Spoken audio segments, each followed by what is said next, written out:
பால் பாலபாஸ்கரன் கொடுக்கும் சிலுவையின் செய்தியை கேட்டுக்கொண்டிருக்கும் சகோதர சகோதரிகளையும் நண்பர்களையும் இச்செய்தி மூலமாக சந்திப்பதில் பெரும் மகிழ்ச்சி அடைகிறோம். தாம் ஒருவரே ஞானமுள்ளவருமாயிருக்கிற தேவனுக்கு இயேசு கிறிஸ்துவின் மூலமாக என்றென்றைக்கும் மகிமையும் கனமும் உண்டாவதாக. ஆமீன். நான் பால் பாலபாஸ்கரன். நான் ஒரு இவாஞ்சலிஸ்ட். சிலுவையின் செய்தி என்ற இந்த நிகழ்ச்சியில் என் சகோதரர்கள், என் சகோதரிகள், நண்பர்கள் எல்லோரையும் சந்திப்பதில் நான் பெரும் மகிழ்ச்சி அடைகிறேன். இந்த அருமையான நேரத்தை கர்த்தராகிய இயேசு கிறிஸ்து எங்களுக்கு ஒதுக்கி தந்தார். இந்த நேரத்தில் கர்த்தருடைய வேத வார்த்தைகளை உங்களோடு பகிர்ந்து கொள்வது எனக்கு மிகுந்த சந்தோஷத்தை அளிக்கிறது என்பதை நாம் அறிந்து கொள்ள வேண்டும். நாங்கள் ரோமர் 6ஆம் அதிகாரத்தை பற்றி இப்பொழுது முக்கியமான வேத வாக்கியம் ரோமர் 6:8 பற்றி விவரமாக நாங்கள் பார்த்து கொண்டிருக்கிறோம். அப்போ ரோமர் 6ஆம் அதிகாரம் ஒரு மிகுந்த முக்கியத்துவம் வாய்ந்த ஒரு அதிகாரமாக இருக்கிறது. காரணம் என்னவென்று சொன்னால், இந்த அதிகாரத்திலேயே மனுஷன் ரட்சிக்கப்பட்ட பின்பு தேவனுக்கு முன்பாக எப்படி நீதிமானாக பரிசுத்தவானாக நடந்து கொள்ள வேண்டும் என்ற விவரம் எல்லாம் இந்த ரோமர் 6ஆம் அதிகாரத்திலேயே கொடுக்கப்பட்டிருக்கிறது. அப்போ ரோமர் 6ஆம் அதிகாரத்தில் சொல்லப்பட்டிருக்கிறது, ஒரு மனுஷன் சரியான முறையில் அவன் விளங்காவிட்டால் அவன் தேவனுக்கு முன்பாக பரிசுத்தமாக நடக்க முடியாது. அவன் ரட்சிக்கப்பட்டிருக்கலாம், ஆனால் தேவனுக்கு முன்பாக பரிசுத்தமாக அவனால் வாழ முடியாது. ஆனபடியால் நிர்பந்தமான வாழ்க்கையை அவன் வாழ்ந்து கொண்டிருக்க வேண்டியதாக முடியும். இதனைத்தான் பவுல் அப்போஸ்தலர் கூட இவருக்கு அந்த வெளிப்பாடு ஏற்படும் வரையும் அவரும் நிர்பந்தமான வாழ்க்கையை அனுபவித்தார் என்பதை ரோமர் 7:24 அவர் தெளிவாக கூறியிருக்கிறார். அப்போ அதனை நாங்கள் விவரமாக பார்ப்போம். இப்பொழுது ரோமர் 6ஆம் அதிகாரம் 8ஆம் வசனத்திற்கு போவோம். ரோமர் 6:8. ஆகையால் கிறிஸ்துவுடனே கூட நாம் மரித்தோமானால் அவருடனே கூட பிழைத்தும் இருப்போம் என்று நம்புகிறோம். திருப்பி இன்னொருக்கா வாசிக்கிறேன். ஆகையால் கிறிஸ்துவுடனே கூட நாம் மரித்தோமானால் அவருடனே கூட பிழைத்தும் இருப்போம் என்று நம்புகிறோம். இப்பொழுது நாங்கள் ஜெபத்திற்கு கடந்து செல்லுவோம். அருமையானங்கள் பிதாவே, உமக்கு ஸ்தோத்திரம். பரலோகத்தின் தேவனே, உமக்கு ஸ்தோத்திரம். உம்முடைய குமாரன் இயேசு கிறிஸ்துவை பலியாக சிலுவையில் ஒப்பு கொடுத்து அவருடைய வெளியேறப்பெற்ற இரத்தத்தினால் நீர் எங்களை மீட்டு கொண்டீர்.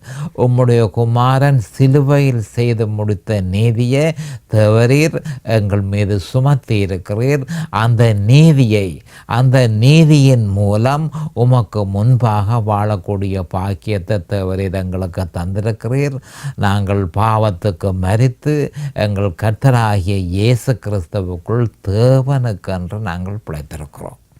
அருமையான பிதாவே, இதனை கேட்டுக்கொண்டிருக்கும் என் சகோதர சகோதரிகள், நண்பர்கள் எல்லோரையும் தேவரீர் ஆசீர்வதித்து அபிஷேகித்து உம்முடைய வேத வார்த்தைகளை அறிந்து கொள்ளக்கூடிய பாக்கியத்தை அவர்களுக்கு கொடுத்தருள வேணுமென்றும், அதே நேரம் அடியேனையும் அபிஷேகித்து அவர்களுக்கு நிதானமான முறையில் போதிக்க உம்முடைய பரிசுத்த ஆவியானவர் தாமே முன்னின்று போதனையை செய்ய வேணுமென்று இயேசு கிறிஸ்துவின் நாமத்தினால் கேட்டுக்கொள்கிறேன் பிதாவே.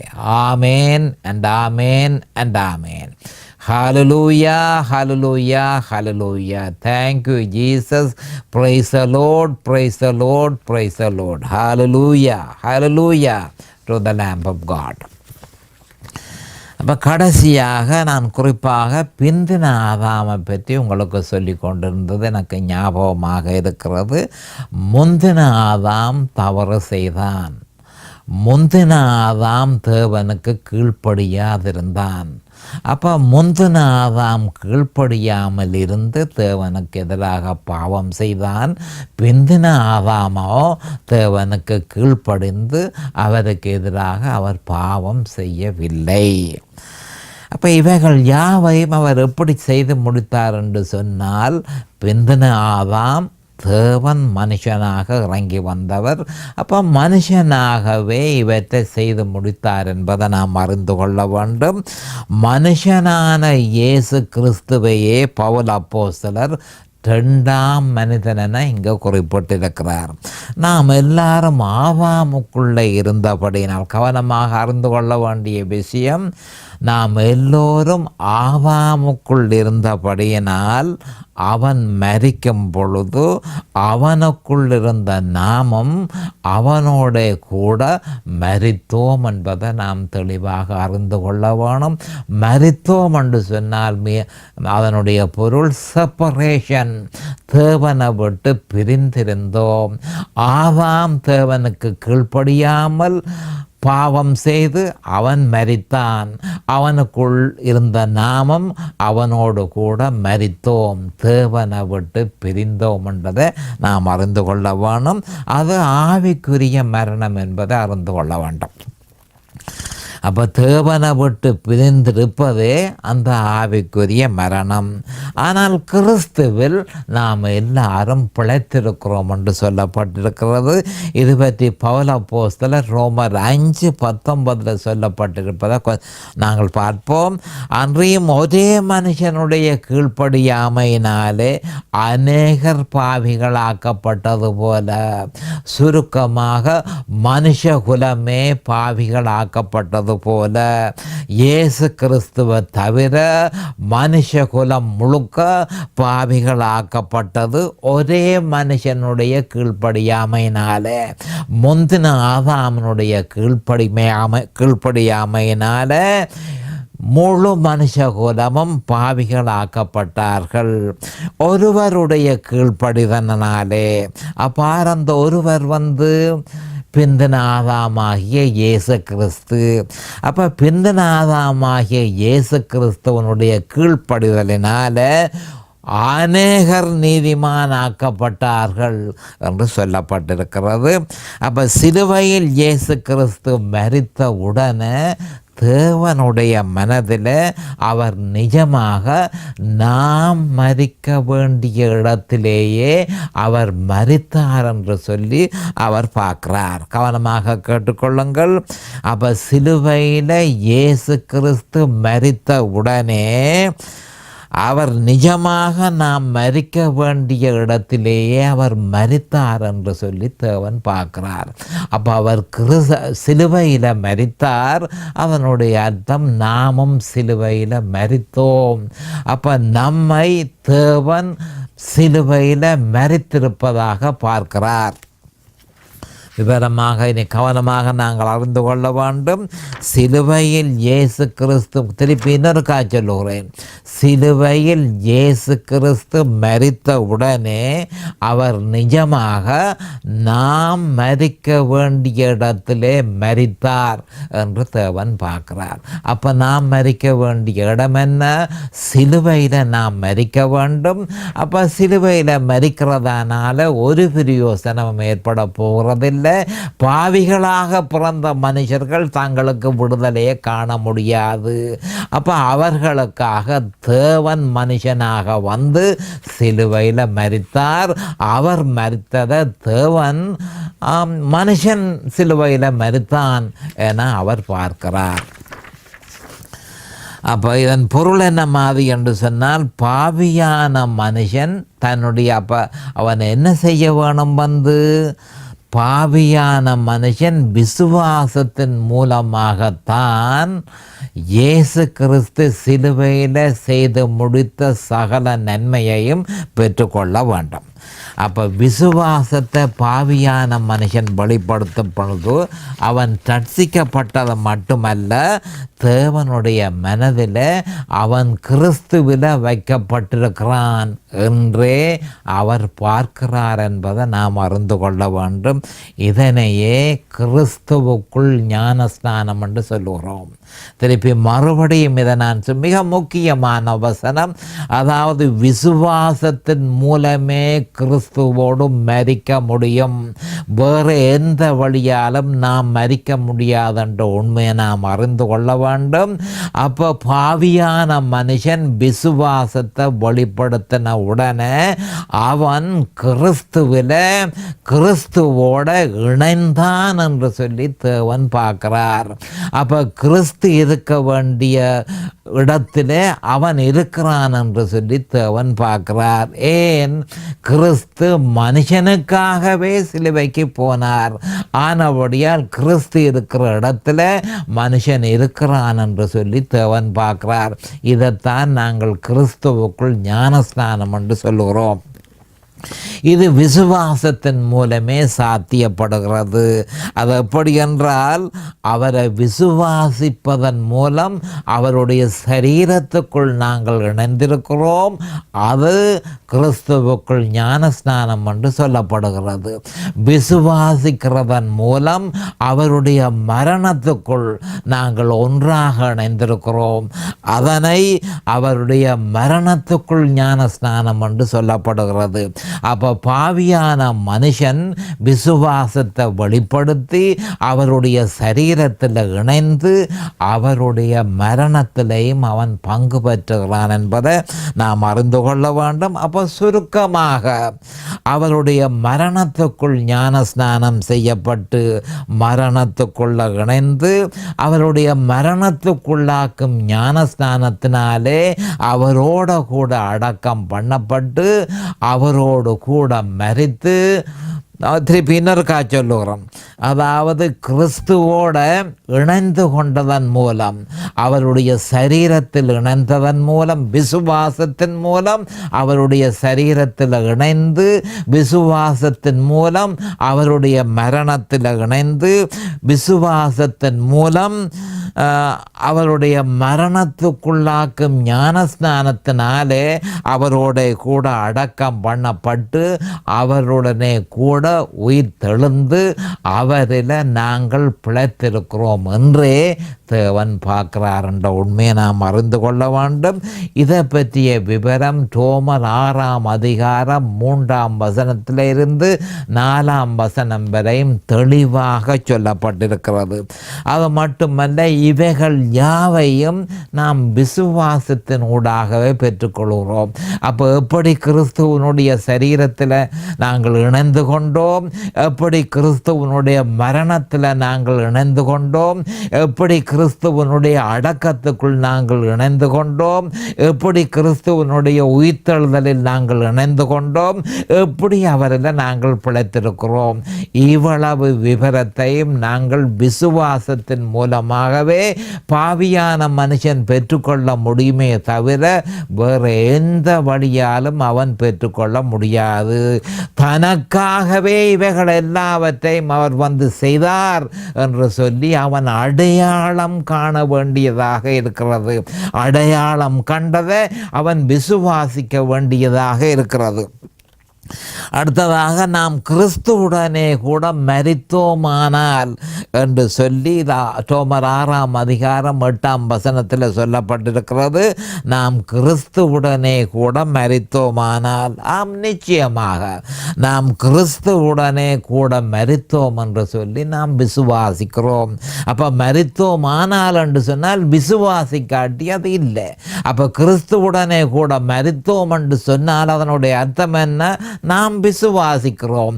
கிறிஸ்துவுடனே கூட இணைந்து அவருடைய மரணத்துக்குள்ள நான் இணைந்து அவருடைய அடக்கத்துக்குள்ள இணைந்து அவருடைய உயிர்த்தெழுதலுக்குள்ள இணைந்து அவரில் நான் பிழைத்திருக்கிறேன் என்று சொல்லி நாம் ஒவ்வொருவரும், அதாவது கிறிஸ்தவர்களாகி இருக்கிற நாம் ஒவ்வொருவரும் விசுவாசிக்க வேண்டும்.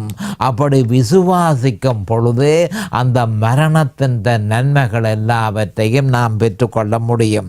அப்போ இந்த ரோமர் 6ஆம் அதிகாரத்தில் பவுல் அப்போஸ்தலரினால் உபதேசிக்கப்படும் ஒவ்வொரு சொற்களும் விசுவாசத்தோடு தொடர்பு படுத்தப்பட்டிருக்கிறது என்பதை நாம் அறிந்து கொள்ள வேண்டும். அப்போ ரோமர் 6ஆம் அதிகாரத்தில் இருக்கிற ஒவ்வொரு சொற்களும் அதாவது விசுவாசத்தோடு இணைக்கப்பட்டிருக்கிறது, விசுவாசத்தோடு கட்டப்பட்டிருக்கிறது, பிரத்தியேகமாக விசுவாசத்தோடு கட்டப்பட்டிருக்கிறது.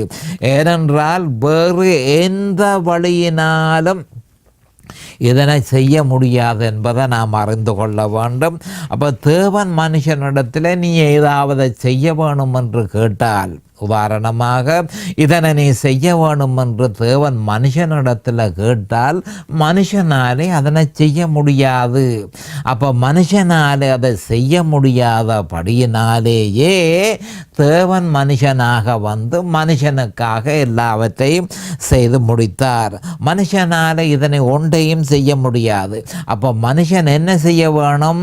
கிறிஸ்துவன் தேவன் மனுஷனாக இறங்கி வந்து, கிறிஸ்து வந்து மனுஷனாக வந்து, இயேசு திருப்பி சொல்கிறேன், இயேசு கிறிஸ்து மனுஷனாக வந்து மனுஷனுக்காக செய்து முடித்த எல்லாவற்றையும் அவன் விசுவாசத்தின் மூலமே பெற்றுக்கொள்ள வேண்டும். ஆனபடியினாலே இதனை கேட்டுக்கொண்டிருக்கிற நீங்கள் எல்லாரையும் நான் கேட்கிற ஒரு மிக முக்கியமான ஒரு கேள்வி, விசுவாசியான நீர் இவற்றை விசுவாசிக்கிறீரா? நான் சொன்ன அவ்வளவு விஷயத்தையும் நீர் விசுவாசிக்கிறீரா? அடுத்த முக்கியமான கேள்வி நீர் எதனை விசுவாசிக்கிறீர்? அப்போ விசுவாசியான நீர் உண்மையில் இவற்றை விசுவாசிக்கிறீரான்னு கேட்டால் அநேகமான கிறிஸ்தவர்கள் ஆம் நான் விசுவாசிக்கிறேன் என்று அவர்கள் சொல்லுகிறது வழக்கம். ஆனபடியால் அடுத்த கேள்வியை கேட்க வேண்டியதாக இருக்கிறது, நீர் எதனை விசுவாசிக்கிறீர்? நீர் எதனை விசுவாசிக்கிறீர் என்று கேட்க வேண்டியதாக இருக்கு. அப்போ இது ஒரு முக்கியமான ஒரு கேள்வி. அப்போ ரட்சிப்புக்கும் பரிசுத்தத்துக்கும் கிறிஸ்து சிலுவையில் நிறைவேற்றினது தான் பதில் என்று நீர் விசுவாசிக்கிறீரா? அப்போ நீர் எதனை விசுவாசிக்கிறதுக்கு பதில் அப்படியாக இருக்க வேணும்.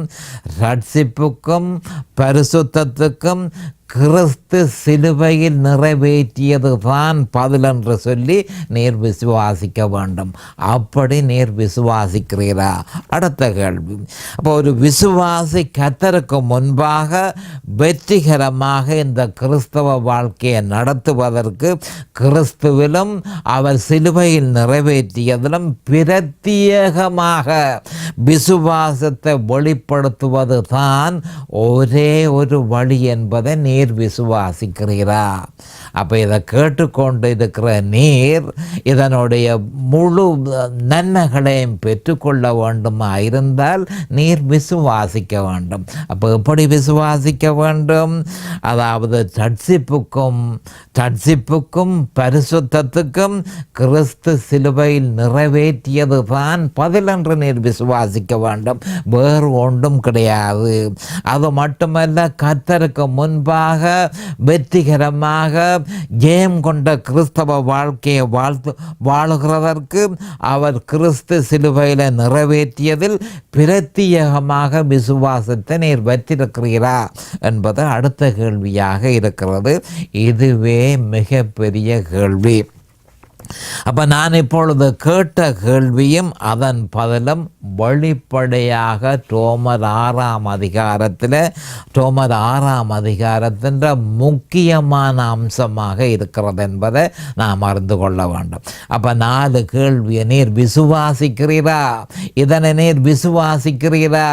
அப்போ கிறிஸ்து சிலுவையில் செய்து முடித்த நன்மையை நீர் அனுபவிக்க வேணுமா இருந்தால் ரட்சிப்புக்கும் சிலுவைதான், கிறிஸ்து சிலுவையில் செய்து முடித்தது தான், பரிசுத்தத்துக்கும் கிறிஸ்து சிலுவையில் செய்து முடித்தது தான் பதில் என்று நீர் விசுவாசித்து அதனுடைய பலன்களை பெற வேணுமா இருந்தால் பொருத்தமான முறையில் விசுவாசிக்காவிட்டால் அதனுடைய பலனை பெற முடியாது.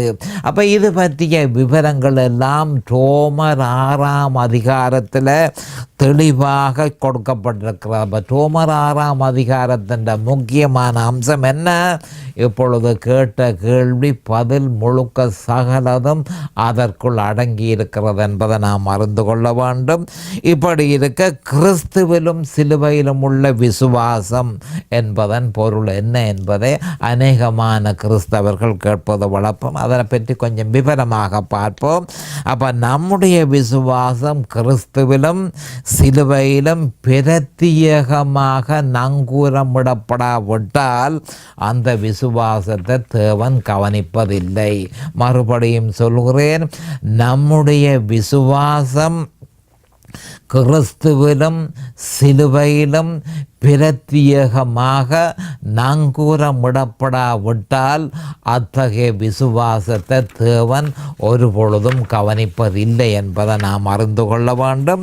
அப்போ கிறிஸ்துவிலும் சிலுவையிலும் பிரத்தியேகமாக நங்கூரமிடப்பட்ட விசுவாசமாக இருந்தால் கர்த்தரிடத்திலிருந்து நமக்கு கிடைக்கிறதெல்லாம் கிறிஸ்து மூலமாகவும் சிலுவையின் வழியாகவும் கிடைக்கிறது என்பது விளங்கி இருக்க வேண்டும்.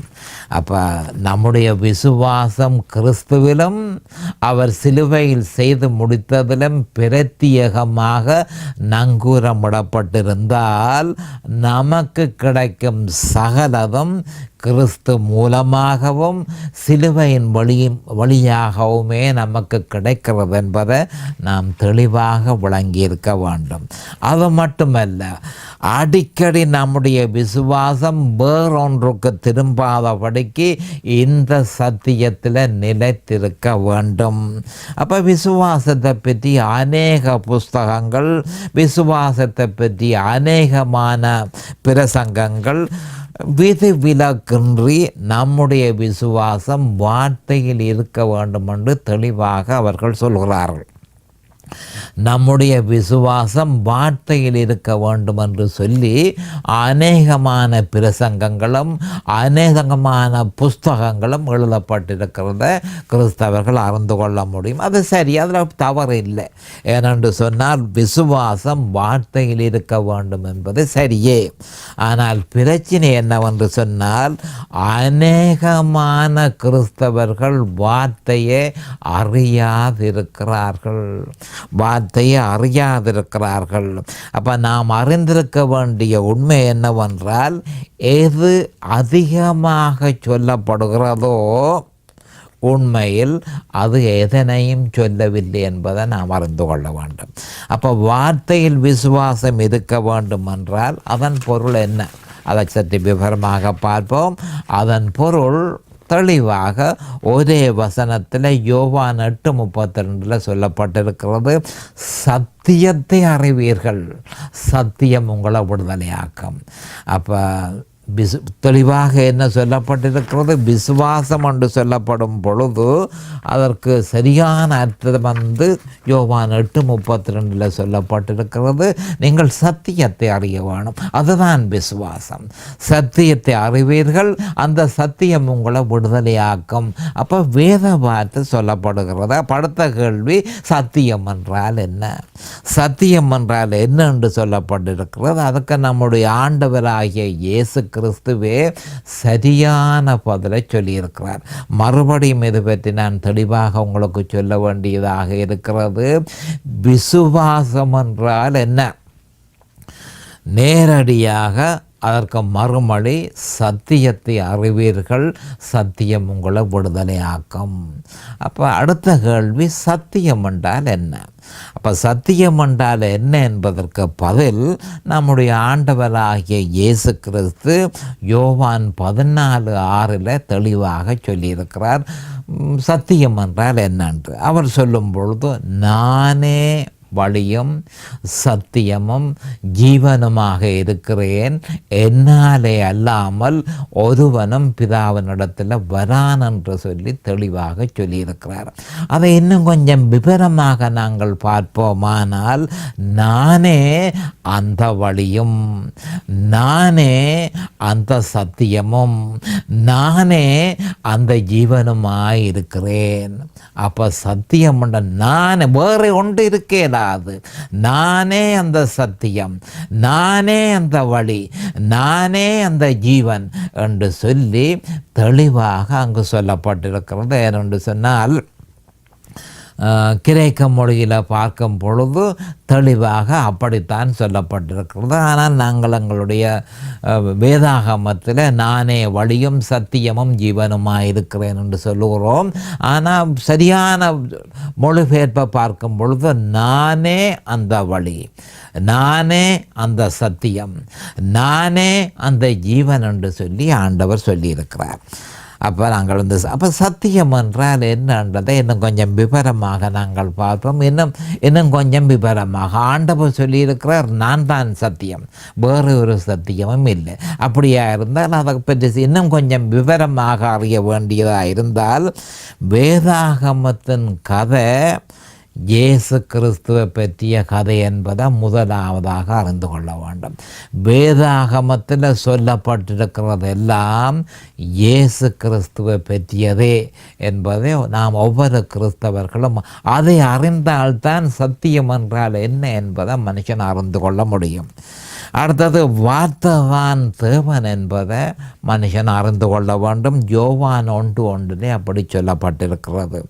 அந்த வார்த்தை தான் மாம்சமானார் என்று சொல்லி யோவான் 1:14 சொல்லப்பட்டிருக்கிறது. அந்த மாம்சமான இயேசு கிறிஸ்து சிலுவையில் தன்னை பலியாக ஒப்பு கொடுத்தார் என்று சொல்லி யோவான் 1:29 சொல்லப்பட்டிருக்கிறது. அப்போ இயேசு கிறிஸ்துவே தேவன் என்றும், இயேசு கிறிஸ்துவே மாம்சமானார் என்றும், இயேசு கிறிஸ்துவே பலியாக ஒப்பு கொடுத்தார் என்றும் யோவான் 1:1, யோவான் 1:14, யோவான் 1:29 சொல்லப்பட்டிருக்கிறது. இதுவே அந்த கதையினுடைய சார அம்சமாகும். வேதாகமத்தின் கதை இதுதான் என்பதை நாம் அறிந்து கொள்ள வேண்டும். அதுவே சத்தியம் என்பதை நாம் அறிந்து கொள்ள வேண்டும். அப்போ ஆதியாகமம் 4ஆம் அதிகாரத்தில் நாம் விசுவாசிக்க வேண்டியது எதை என்று சொல்லி தெளிவாக சொல்லப்பட்டிருக்கிறது. ஒரு முக்கியமான விஷயம் படம் பிடித்து காட்டப்பட்டிருக்கிறது. இந்த மாதிரி தான் நீங்கள் விசுவாசிக்க வேணும் என்று சொல்லப்பட்டிருக்கிறது. அது அப்படி என்றால் விசுவாசிக்க வேண்டியது இயேசு கிறிஸ்துவையும் அவர் சிலுவையில் நிறைவேற்றியதுமே என்பதை பற்றி இந்த சம்பவத்தின் மூலம் நமக்கு விவரமாக சொல்லப்பட்டிருக்கிறது. இந்த சம்பவம் காயினையும் ஆபேலை பற்றிய கதையே அது என்பதை நாம் அறிந்து கொள்ள வேண்டும். அப்போ முதல் குடும்பத்துக்கு கர்த்தராகிய ஆண்டவர் தன்னோடு ஐக்கியம் வைப்பதற்கும் தன்னோடு தொடர்பு ஏற்படுத்தி கொள்வதற்கும் பாவ மன்னிப்பை பெற்றுக்கொள்வதற்கும் வழி என்ன என்பதை அறிவித்திருந்தார். அப்போ முதலாவது குடும்பத்துக்கு ஆதாமுக்கும் ஏவாளுக்கும் நீங்கள் என்னோட தொடர்பு கொள்ள வேணுமாயிருந்தால் என்ன செய்ய வேணும்? அப்போ நீங்கள் பாவ மன்னிப்பை பெற வேணுமாயிருந்தால் நீங்கள் என்ன செய்ய வேணும்? என்னோடு ஐக்கியம் வைக்க வேணுமாயிருந்தால் நீங்கள் என்ன செய்ய வேணும் என்றும் அதனுடைய வழி என்ன என்பதையும் ஆண்டவர் தெளிவாக முதலாவது குடும்பத்துக்கு சொல்லியிருந்தார். அந்த வழி அடிக்கப்பட்ட ஆட்டுக்குட்டியே, அந்த வழி அடிக்கப்பட்ட ஆட்டுக்குட்டியே. அந்த ஆட்டுக்குட்டி கபடமில்லாத பலியாக தன்னை கொடுத்தது. அதை வரப்போகிற மீட்பரின் மாதிரியை பிரகடனப்படுத்தினது என்பதை நாங்கள் ஆதியாகமம் 3:15 3:21 நாம் அறிந்து கொள்ள முடியும். அப்போ அடிக்கப்பட்ட ஆட்டுக்குட்டியை தேவனுக்கு பலியாக ஆபேல் கொடுத்தான். அது தேவனாலே அங்கீகரிக்கப்பட்ட. அப்போ இந்த கதையை கொஞ்சம் தெளிவாக அறிந்தால்தான் சத்தியம் என்றால் என்ன, நாம் விசுவாசிக்க வேண்டியது என்ன என்பதை தெளிவாக அறிந்து கொள்ள வேண்டும். நேரம் சமீபமாகிவிட்டது. அடுத்த செய்தியில் நாம் விவரமாக இது பற்றி பார்ப்போம். அது வரைக்கும் கர்த்தராகிய இயேசு கிறிஸ்துவின் நாமத்தினால் நான் உங்களை ஆசீர்வதிக்கிறேன். அவருடைய கிருபையும் அவருடைய இரக்கமும் உங்களுக்கு தாராளமாக கிடைப்பதாக. இயேசுவின் நாமத்தில் பரிசுத்த பிதாவே, ஆமேன் அண்ட் ஆமேன் அண்ட் ஆமேன். ஹல்லேலூயா, ஹல்லேலூயா, ஹல்லேலூயா. இந்த சிலுவையின் செய்தியை கேட்பவர்கள் அதன் ஆவிக்குரிய பலனை பூரணமாக அடைய வேண்டும் என்பதே நம்முடைய பிரார்த்தனையாகும். தொலைபேசி மூலம் தொடர்பு கொள்ள விரும்புவோர் 647-465-1224 மூலமும், இமெயில் மூலம் தொடர்பு கொள்ள விரும்புவோர் paulbalabaskaran@gmail.com மூலமும் தொடர்பு கொள்ளலாம்.